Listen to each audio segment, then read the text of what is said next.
June 1 నుంచి థియేటర్లు మూసివేయాలనే నిర్ణయం వెనుక లోగుట్టు ఏంటన్న చర్చ ఇప్పుడు తెలుగు రాష్ట్రాల్లో హాట్ టాపిక్ గా మారింది.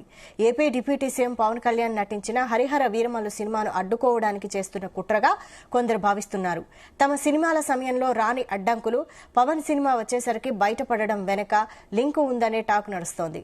తెలుగు రాష్ట్రాల్లో సినిమా హాళ్లను గుప్పిట పెట్టుకున్నది ఆ నలుగురేనని, కోట్ల రూపాయలు పెట్టిన నిర్మాత అయినా, ప్రేక్షకులకు సినిమా చూపించాలని హాలు కట్టిన ఎగ్జిబిటర్ అయినా ఆ నలుగురు మాటే వినేలా నెట్వర్క్ సెట్ చేసుకున్నట్లు తెలుస్తోంది.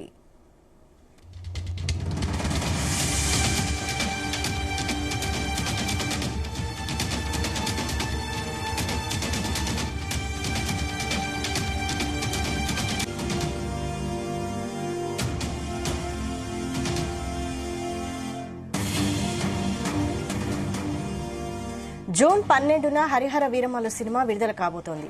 చర్చల ద్వారా పరిష్కరించుకోవాల్సిన సమస్యను థియేటర్లు మూసివేస్తామని నేరుగా హెచ్చరికలు చేస్తున్నారంటే ఆ హెచ్చరికల వెనుక ఉన్న గొంతుల గురించి, వారిని నడిపిస్తున్న వారెవరన్నది సినీ ఇండస్ట్రీలో చర్చనీయాంశంగా మారింది.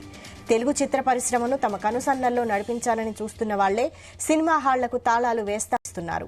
ఉప ముఖ్యమంత్రిగా బాధ్యతలు స్వీకరించాక సినీ నిర్మాతలతో సమావేశమై సానుకూలంగా స్పందిస్తే థియేటర్ల మూతతో రిటర్న్ గిఫ్ట్ ఇస్తున్నారనే చర్చ నడుస్తోంది.